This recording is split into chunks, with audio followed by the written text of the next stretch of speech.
Greetings, I am Mr. O'Neill and I teach English Language Arts online for Stride K12.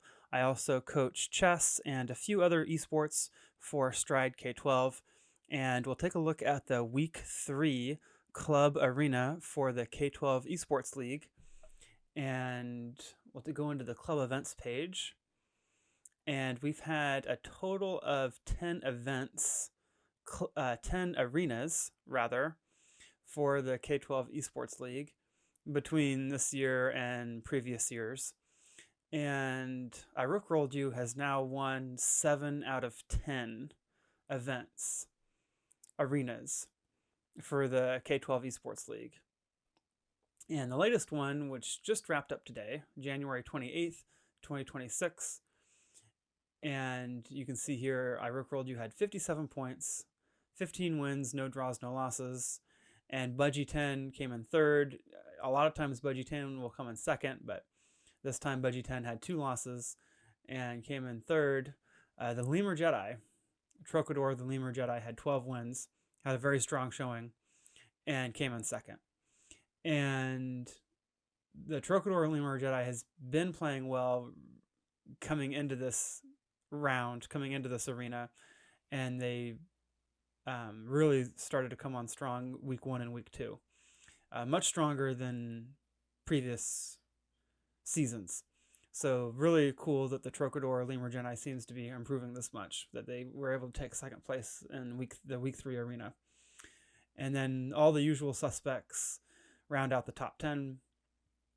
Kaismar, Vincent, JK 2011, Ironbat 7, a Piggy Bank 1391, Murray the Third, Totally Not Jason Voorhees, and the Chess Game FR, rounding out the top 10.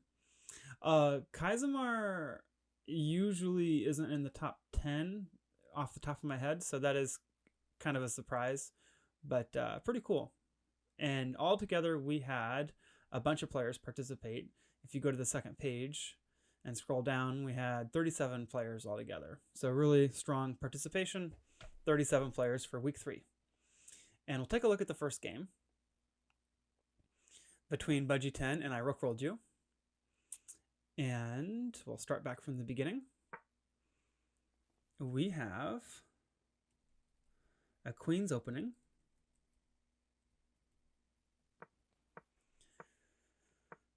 All the usual stuff. These are all book moves.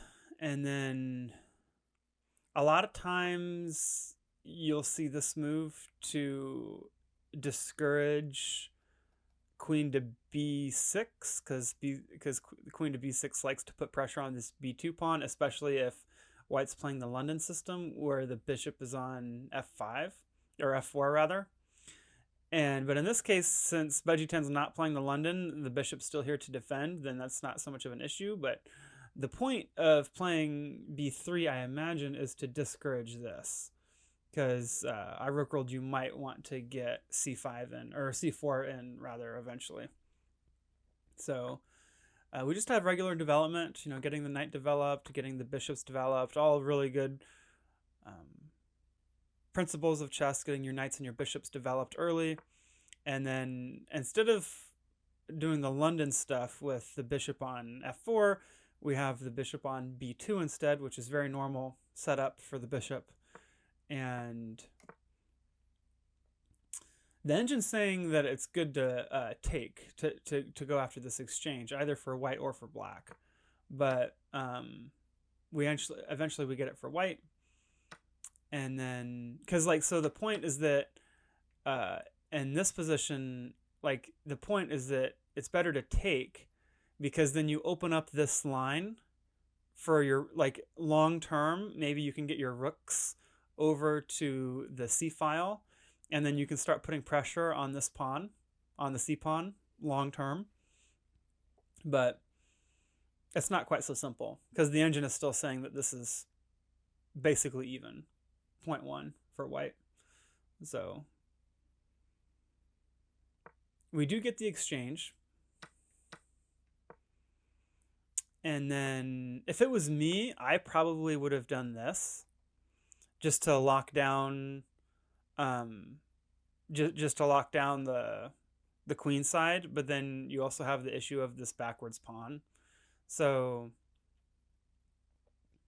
the engine prefers knight to d2 just to activate the knight, because that's the last minor piece that you haven't developed yet, and that's exactly what happens in the game, activating the knight. And then activating the queen, yeah, so there was a threat to fork the bishop and the knight, so you want to avoid this fork. And the engine is recommending what was played in the game, which is e4. And then we have, yeah, so the rook wants to support this push, because as we mentioned, the benefit to putting your pawn on b4 is you're restricting the bishop. The bishop doesn't have a bright future on this diagonal. I mean, right now the bishop is keeping an eye on a3, but the bishop does not have a bright future if you push b4. But then this pawn really is a backwards pawn, which is an issue. So probably a good choice not to push b4 quite yet, because you want this pawn to be able to support the push on c4 eventually. And takes, and going after the undefended knight right away.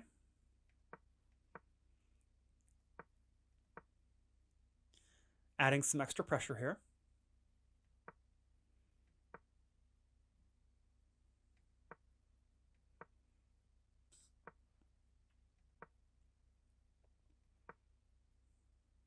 Good move.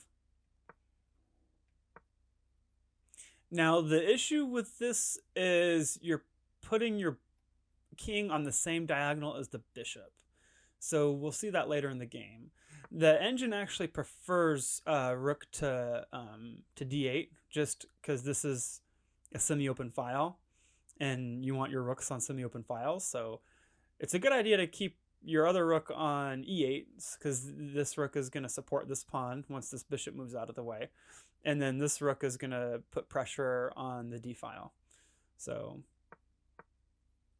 and then the idea behind d6 is you're opening up this pin, and then eventually you can take this knight without retaking with the pawn because of the pin, which ends up what happens in the game. So I rook rolled you actually has to spend a lot of time thinking here. So you can see there's 4:43 here on I rook rolled you's clock, and then they spend almost exactly 30 seconds down to 4:13. So that's a long time and rapid, because you only get 10 minutes apiece. This is 10 plus 0. So they spent a full 30 seconds on this move just to make sure that everything was going to be okay after takes. And then I rook rolled you immediately, did not think it at all, 4:13, still 4:13. So I rook rolled you had already pre-calculated all of this out, that it was okay to take the bishop with the queen. And this is a brilliant move, because the issue is you're sacrificing your queen, but then you're going to retake like this, and then you're up the exchange because you basically want a bishop. So the problem though is that Bungee 10 doesn't see this line, and it took I rook rolled you about 30 seconds to see this line. So like if you take the bishop, now there's no pin anymore, right? The bishop was pinning this pawn against the king. You don't have to worry about the pin anymore. So now this is you're threatening to take the queen. The engine actually likes to put the queen on g4 or just take. I mean, you're gonna lose your queen anyway, so you might as well just take. So taking is forced, and then you can retake this way. And then at least you got a pawn in that last exchange. So now you're only losing to I rook rolled you by 2, whereas you were down by 3 in the other variation. So, but you still have this isolated pawn that you have to deal with. So the rooks are going to come over to the d file and put pressure on this pawn. And then, the bishop can, this light squared bishop can slide back and then can come over to f 5 like this to put pressure on this pawn, and then you'll have at least 3 pieces putting pressure on the backwards pawn, and it'll be really difficult to defend. So I rook-rolled you's probably going to end up winning the d3 pawn later anyway, once you build up that pressure. So, but they didn't go into that line. They ended up doing takes, and then g4, which is what the engine recommended, and then back, trying to encourage an exchange. But actually, the problem with this is you got to be careful, because after, what line was it?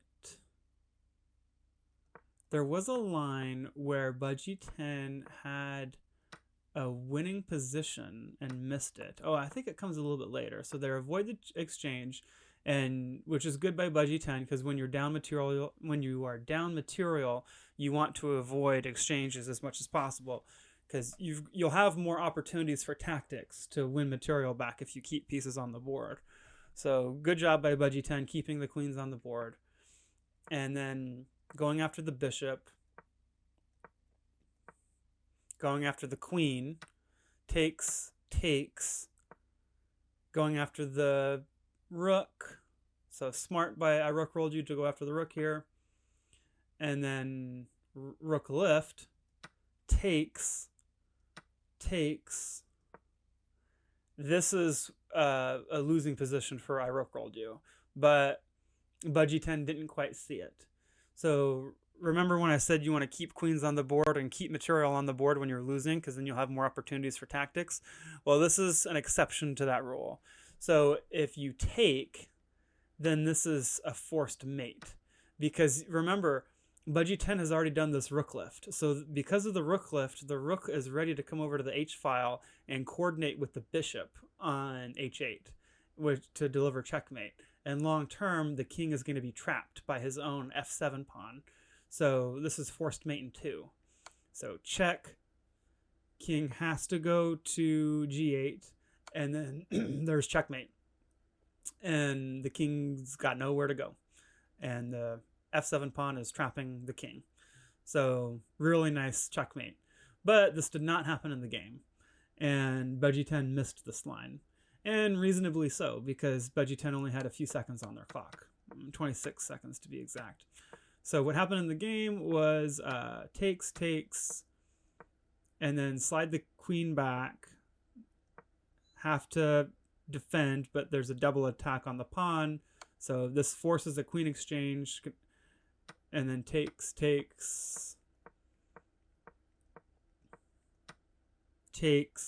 I rook rolled you can afford to sacrifice the rook back for the bishop because they're winning by so much material. And then we have checkmate because the king is trapped by the bishop here on these squares. So nice checkmate to end the game. And there was only 7 seconds left on Budgie 10's clock. So Budgie 10 was about to lose on time anyway, because this was 10+0. So nice game from both players. And Budgie 10's a very strong player, 1844. So they've got nothing to be ashamed of. And the next game that we'll look at is Dead Zone 222, 1626 chess.com elo, a piggy bank 1131 chess.com elo.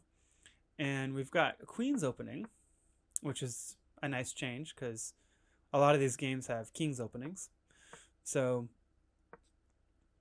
now sometimes in these lines, you'll notice that black is happy to exchange because usually the opposite colored bishop is weaker. So in this case, the opposite colored bishop for black is the light squared bishop. So a lot of times what you'll see is takes, and then instead of taking with the queen, you'll take with the C pawn. I mean, the engine wants you to take with the queen just to keep your pawn structure in better shape, but it's also playable to take with this pawn, and you'll notice the evaluation bar doesn't really go down. It stays at 50-50.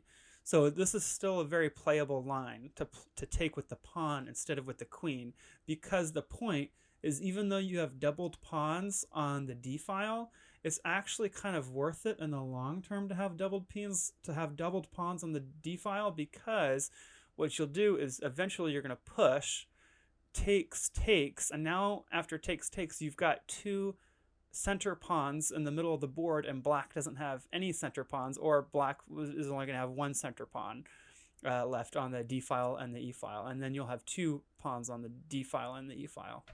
So you'll have more control over the center with your pawns because you've moved one pawn from the C file over to the D file. And when you're controlling the center like that, then you could have a slight advantage. So that's kind of the idea. But we don't see that, but you will see that in a lot of games. And blocking with the bishop, or blocking the bishop's check with the pawn rather, and then hopping in with the knight takes, although probably better to take with the knight here, because technically knights and bishops are the same. They're 3 points apiece, but generally speaking, in most positions, bishops are a little bit stronger than knights, especially in open positions. In closed positions, it's better to have knights, but open positions, better to have bishops. And then generally across the board, for all positions, bishops are slightly, tiny bit better. So I would recommend taking with the knight here instead of the bishop. But they take with the bishop, takes. Oh, you got to take. I'm not sure why they're sliding the queen back. A piggy bank, you got to retake with the pawn here. And otherwise you're down material, which is what happens in the game. And then they just move the knight back to safety, and you're down by 3 points. So castles, castle queenside. And when you have opposite side castles like this, then it becomes a race on which side can do a pawn storm the fastest. So all these pawns on the king side should be marching down the board to the king, and then same thing on the queen side. All these queen side pawns need to be marching down the board and attacking the king. So it's a race to see who can do that fastest, usually in these types of positions. And we have kicks the knight away, and then nice job marching the pawns down the board. Takes. Okay.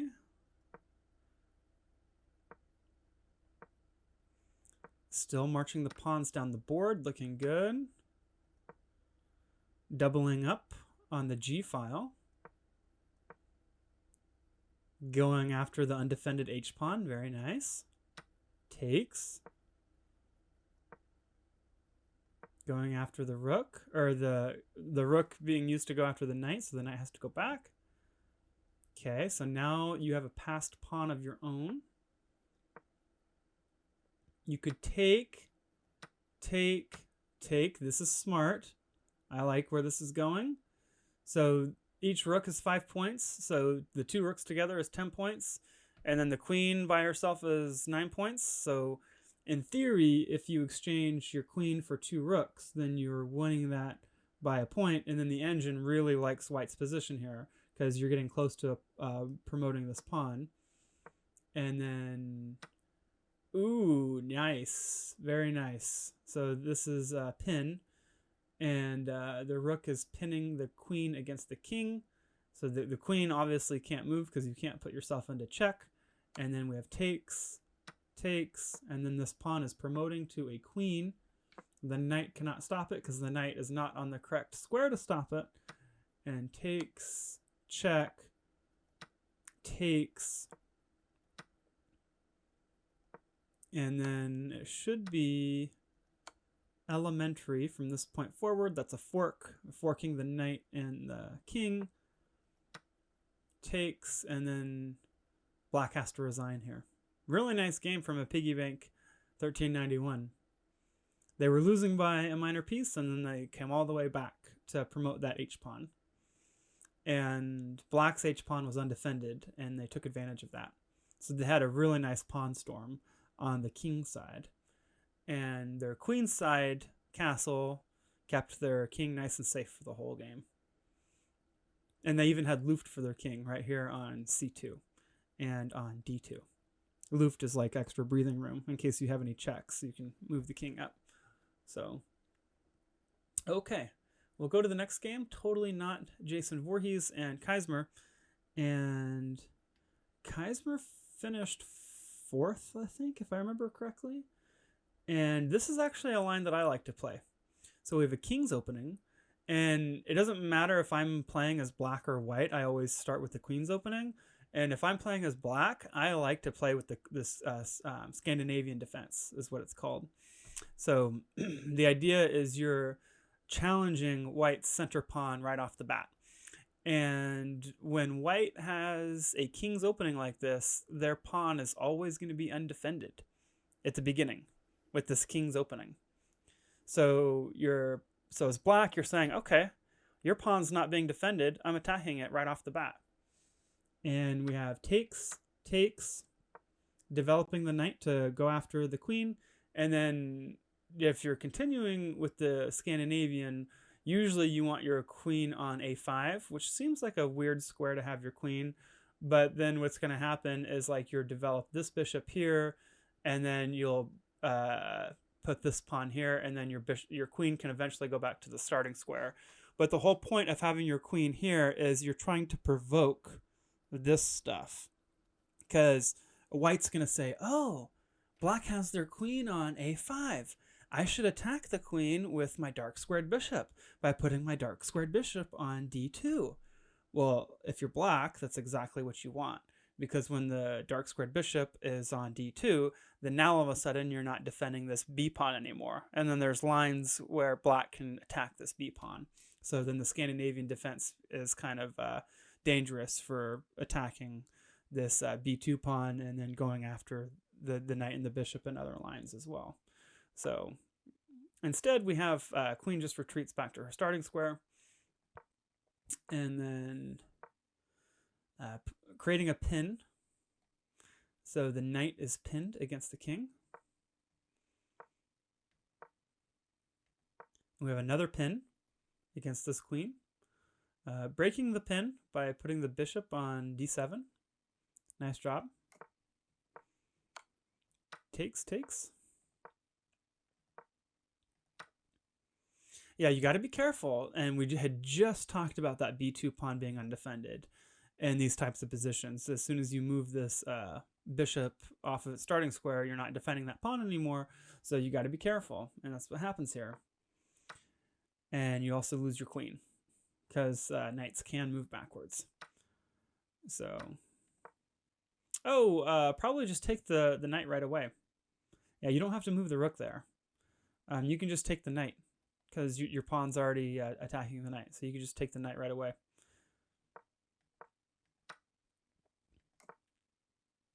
Ooh, castling into the rook. That's unusual.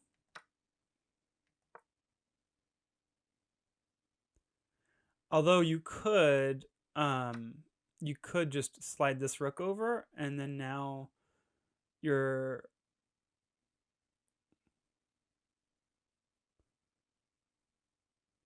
well, the engine is saying queen here to give yourself some luft, because if you don't move the queen, then you're at risk of getting kind of a semi-smothered checkmate. So like, let's say black just makes a regular move, like going after the pawn somehow, then this is checkmate. So semi-smothered checkmate. So that's what I would have gone for if I was white. But they take the pawn, and then they retake the queen because I don't think black sees this pin. So yeah, you can't actually move your pawn here because of the pin. But they move the pawn, they lose the queen, and then white is getting back into the game. Now they're only down by 4 points. And black is able to undouble their f-pawns. So black is fixing their pawn structure, although now they have an isolated h-pawn after that exchange. And adding an extra protector here, so we have a double attack on these two pieces, and we also have a discovered check potential. As soon as this bishop moves, there's a discovered check, and probably want to step out of the check, which they do. And then now you're losing your rook because of the pin. So you can't actually take this. You can't actually take this because your rook is not being defended on d1. So they did not see the pin on the undefended rook. You can just take the bishop here. Oh, never mind, double check. Wait, oh, that's not a double check. For some reason, I got my diagonals messed up. I thought that the bishop was attacking the king here. No. Just regular check, not a double check.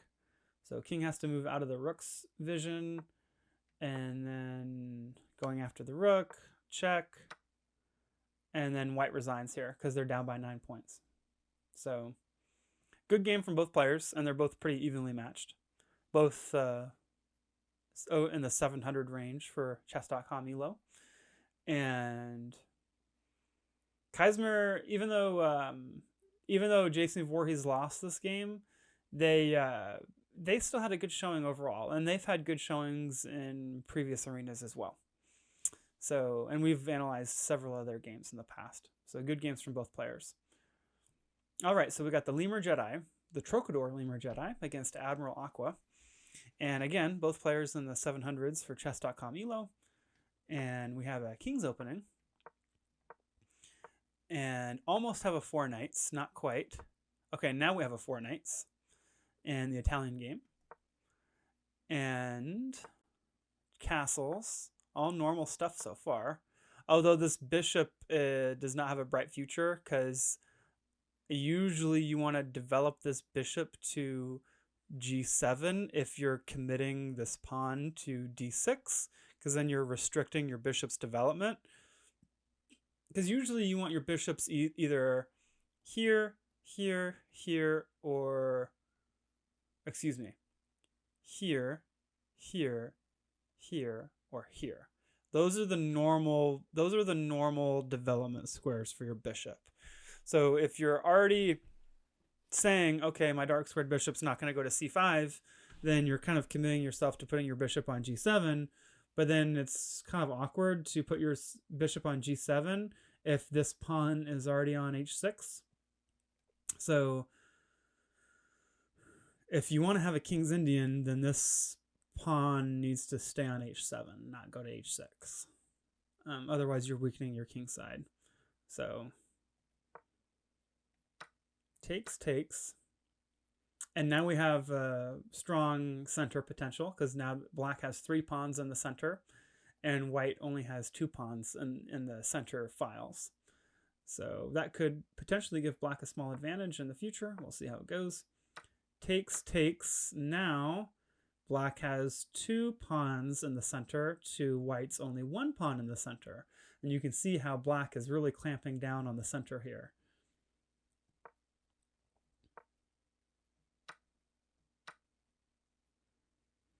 And now this is white likes the engine likes the position for white, but you have to consider that if you're not careful, you could end up getting this kind of stuff here, which kind of looks like a fork, but then your white's also defending d4 twice, and then black's not quite keeping an eye on d4 3 times.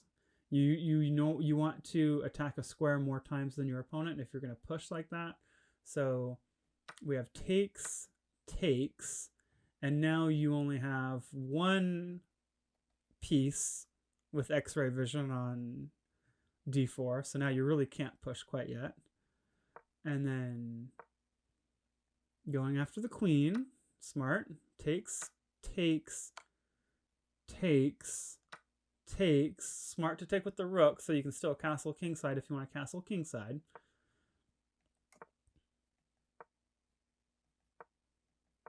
Okay.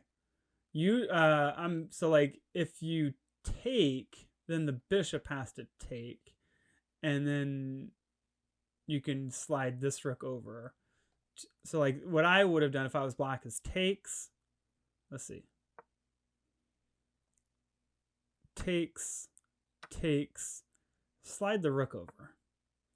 And then the engine is saying this, but a beginner player might have gone something like this. And the problem with this move is now you're subjecting yourself to a double attack on the bishop. and now you're just losing a piece. So wherever your bishop moves, you're going to lose your rook because your rook's not being defended anymore. And you can't bring your king over to save the bishop in time to add an extra defender for the bishop. So now you're just losing a piece and black is winning this position. So, but this is still fine because after takes and then pressure, you don't have to bring the rook over to defend. You can just go like this to go after the knight. So, and then you also have long-term X-ray vision potential on the G7 pawn. So anyway, what happens in the game is they double up, and then you have to move the knight back because you want to have an extra defender on the d8 square in case there's an exchange, which is what happens in the game. And then so activating the rook, going after that c7 pawn. Probably would have been better to put the rook on d6, and the engine agrees with me, because then you're attacking the knight and the pawn at the same time. And then the problem is if you, like, let's say you save the knight by going like this, and then you're also defending the pawn, then you're just going to have an extra attacker on the knight, and then the knight has to move out of the way because, I mean, you can't defend the knight twice, you can only defend the knight once. So the knight has to move, because you don't want to lose an entire piece with this double attack. And then after the knight moves, then you're just going to take the pawn. And then this is winning for white because you're up a pawn, and then your pieces are a lot more active. So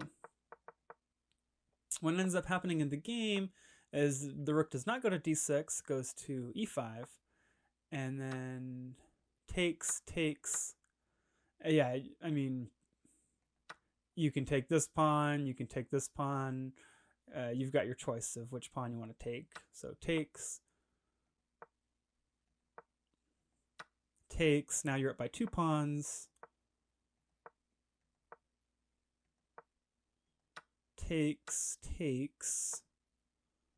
Ooh, probably want to take here. So takes. Now you're only losing by 1 pawn instead of 2 pawns, and then you have a passed pawn of your own that eventually you want to queen. But they did not go into that line. They're trying to promote this way, but the problem is white's going to go after the pawn, and there's no way for black to defend it. So yeah, there goes the pawn. Now you're losing by 3 pawns.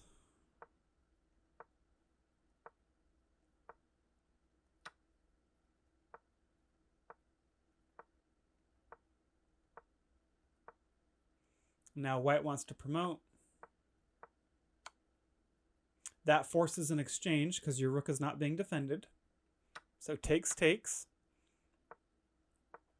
And now you're going to queen. And then that's the game. You just got to be careful not to stalemate.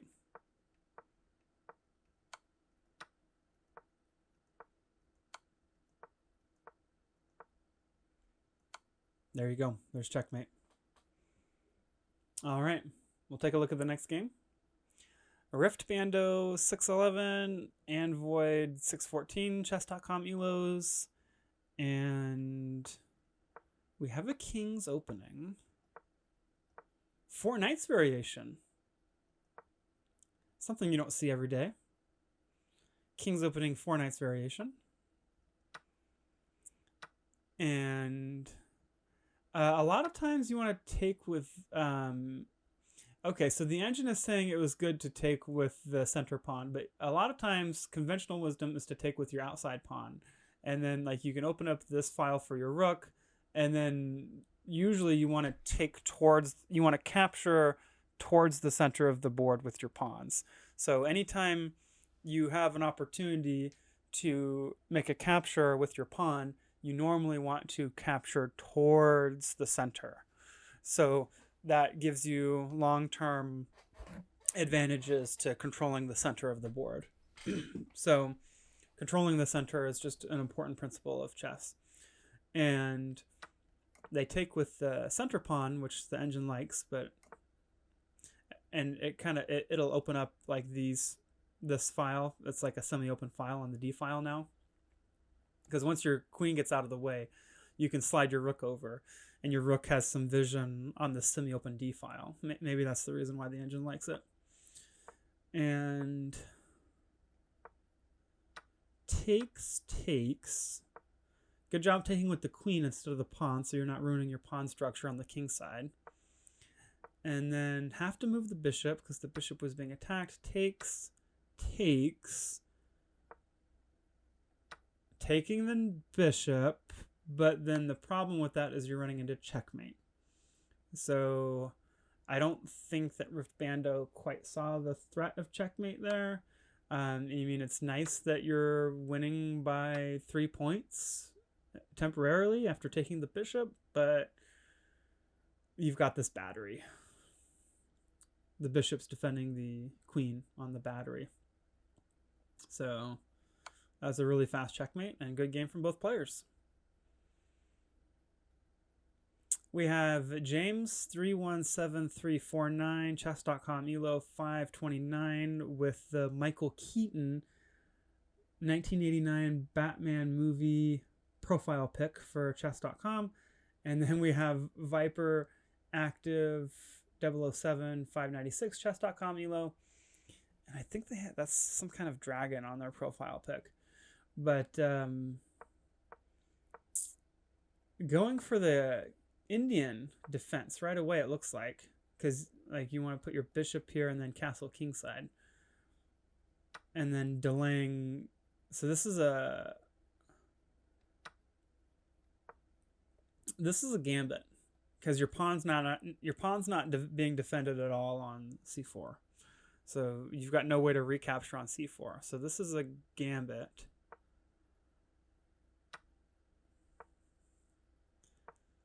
And takes.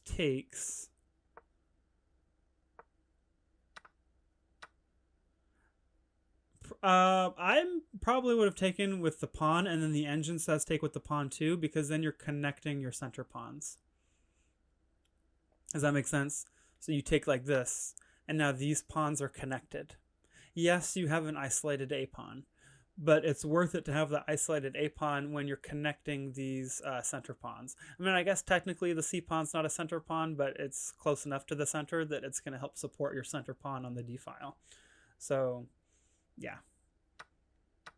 But in the game, they take with the queen.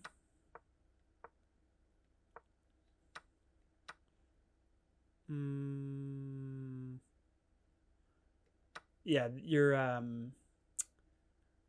your knight's not being defended there. So after takes, yeah, you're losing your bishop. So I mean, it makes sense that you want to move the rook out of the way, but what you got to remember is you are also threatening their rook. So like let's say takes, and then if you go rook here, then you're going to go here to save your rook, and then takes, and then you're just going to retake because the queen's on the diagonal. Or the other way to do it is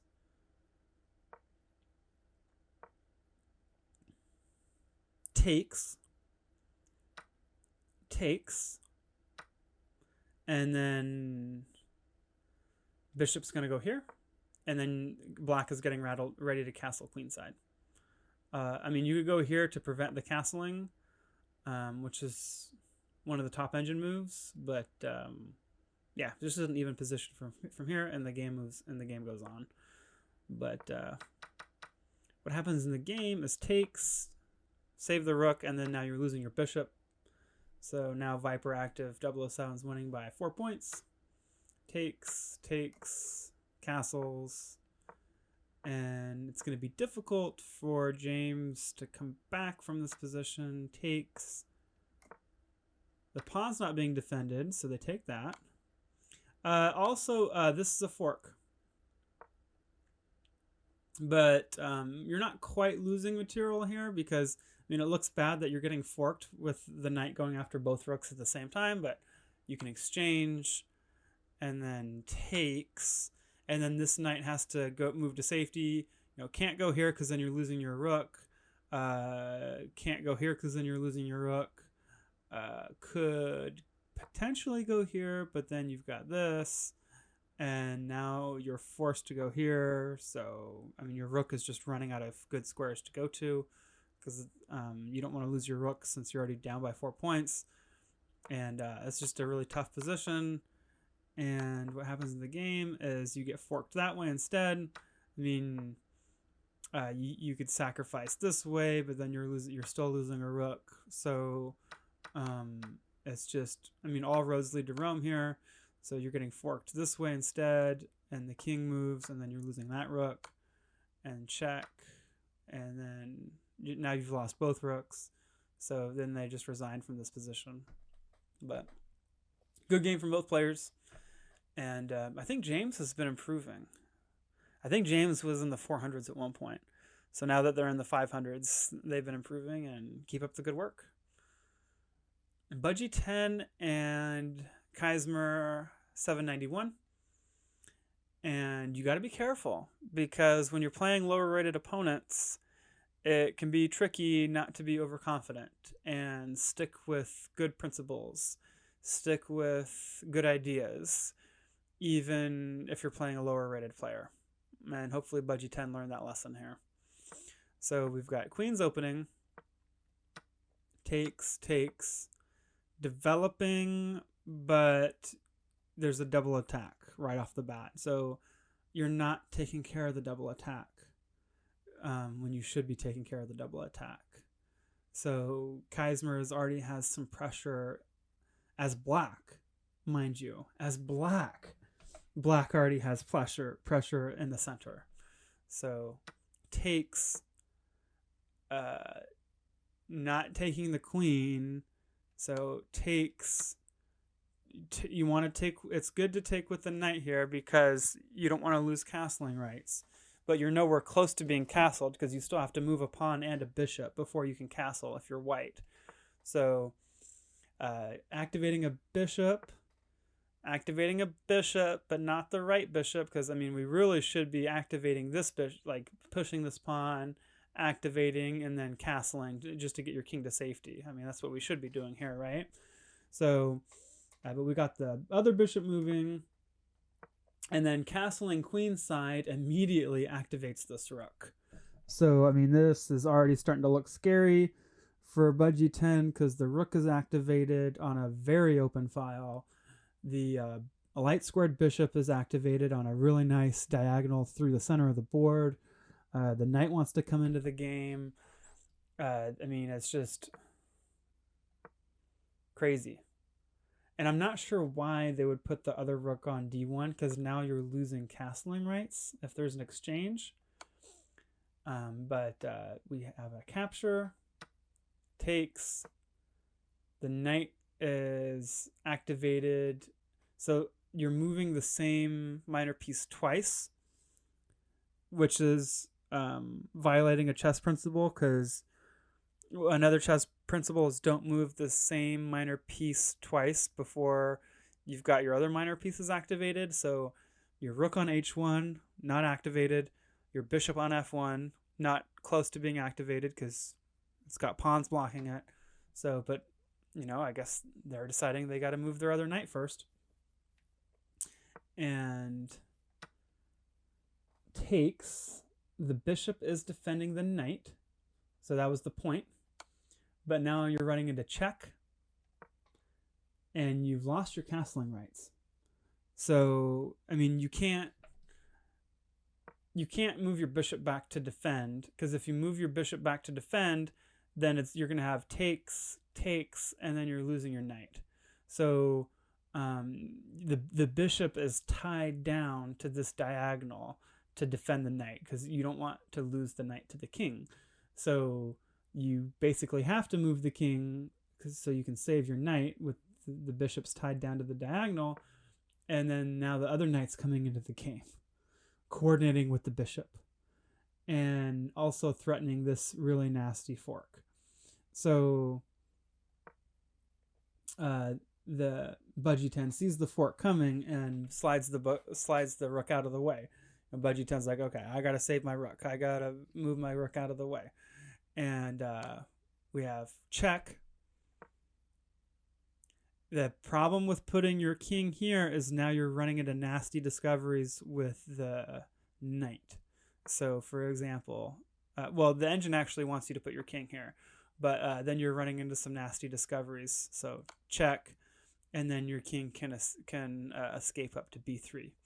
But it's still completely winning for black. +5 for black here, or -5 for black. Same thing. But check. So king has to go to c1. Takes. Activating the knight to try to attack this bishop, because, I mean, you want to try to eliminate this bishop if you can, because it's covering all these diagonals in the middle of the board. And then Keismer says, nope, I want to save the bishop. I'm just going to move my bishop to safety. And then trying to create some more loot for the king. But the problem with creating more loot for the king, like, you want an extra, the idea is you want an extra square for your king to escape to if possible. So it's a good idea, but it runs into checkmate right away. I mean, you've got the rook plus the knight covering d1.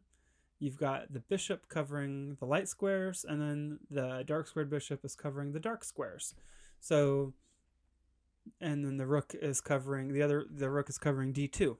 So you've got 3 minor pieces plus the rook all working together to develop this checkmate. And really strong game from Keismer. And this was definitely an upset, since Budgie 10 was rated 1844 and Keismer was only 791. So this was the upset of the week, and this might even be the upset of the whole year up to this point. But nothing to be ashamed of for Budgie 10 still, because they are still 1844, which is very high rated. I mean, higher than me. My peak rapid ratings like mid 1400s, pushing 1500. So Budgie 10's 1844. I mean, they're a lot stronger than I am. So Budgie 10 is very, very strong player. This is just an off game. Sometimes you just have bad games. The old saying is, sometimes you get the bear, sometimes the bear gets you. Well, in this game, the bear got Budgie 10. And they'll have other games in the future where they play very well. Because if you're rated 1844, like Budgie 10 is, then that means you're regularly beating other players who are 1800, at least 50% of the time, in theory. So Budgie 10's a strong player. And we'll go on to the next game. And this last game is between 2 players we haven't seen yet, and they're relatively new on the scene. Jetta Daigle, I hope I'm pronouncing that correctly. They're a relatively new player, just 108. And then Doyle JD 623 chess.com elo. And this was a very interesting game, and it's a little confusing and difficult to follow, but we have some very unusual openings. The engine is saying the Clemens opening, but I would call this a crab opening. I would call this a delayed crab opening for black, because usually with the crab opening, you want to start with a5 and h5 right away on your first 2 moves.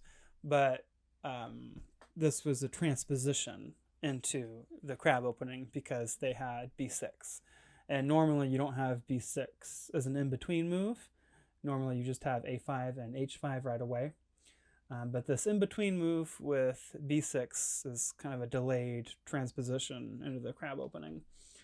And we've got some more pawn moves, and this has created quite a nice symmetrical, I guess you would call it circle. That's not what I want. There we go. Let's see if we can do this. And let's see if I can actually click it. There we go. I think that's kind of pretty.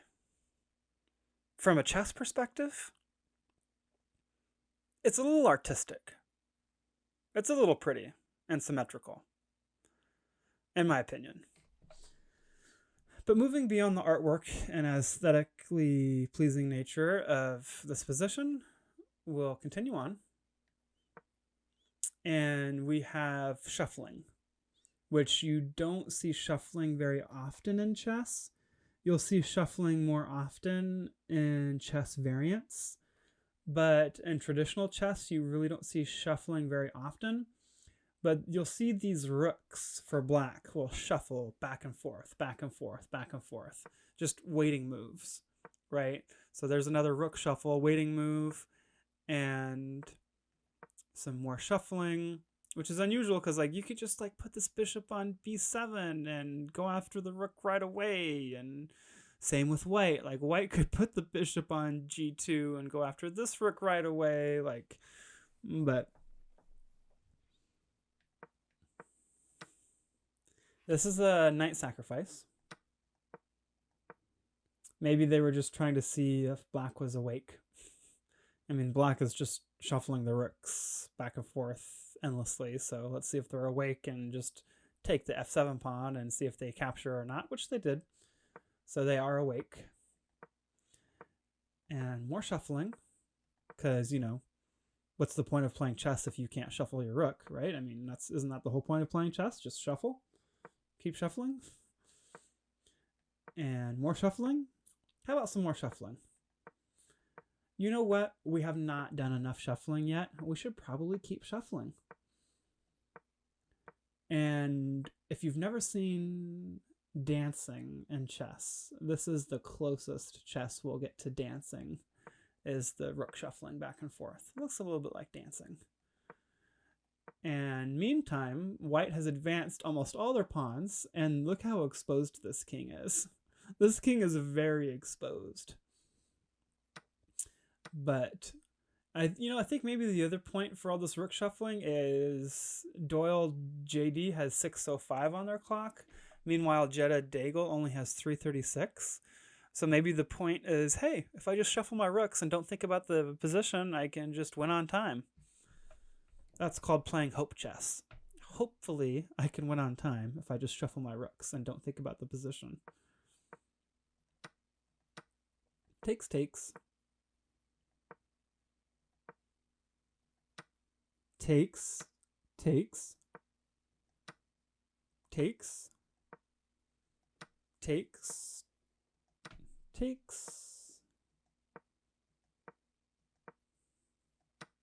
Yeah, the pawn's not being defended there.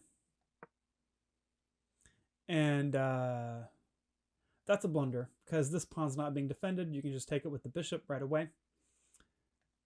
But they did not do that. And they spent 15 seconds on this move. They went from 3:19 on their clock to 3:04. So yeah, you definitely should have taken with the bishop there, because now white's going to promote to a queen, which is what happens. And white's winning by 14 points in this position, but they only have 48 seconds left. So this is completely winning for white, up by 14 points. That's the equivalent of a queen and a rook. And they just have to make sure they don't lose on time. And check. Sacrificing a bishop. Sacrificing a queen for a minor piece.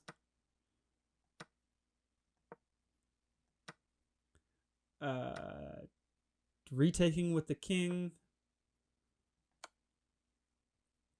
And then in this position, white is winning because it's even material in terms of the queens and the minor pieces, but white has 2 passed pawns that can promote to queens.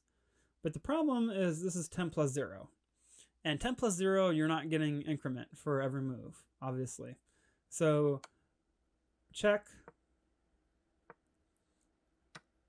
Takes. and then you lose on time. Because Doyle JD had 113 on their clock, and Jeddah Daigle had a completely winning position, but lost on time. So manage your clock wisely. And maybe all the rook shuffling paid off for Doyle J-Day after all. But all that rook shuffling is going to get you into trouble if you try to do that against stronger players. So just keep that in mind. But good game from both players, and both players are still learning the game of chess, and it was good to analyze it nonetheless.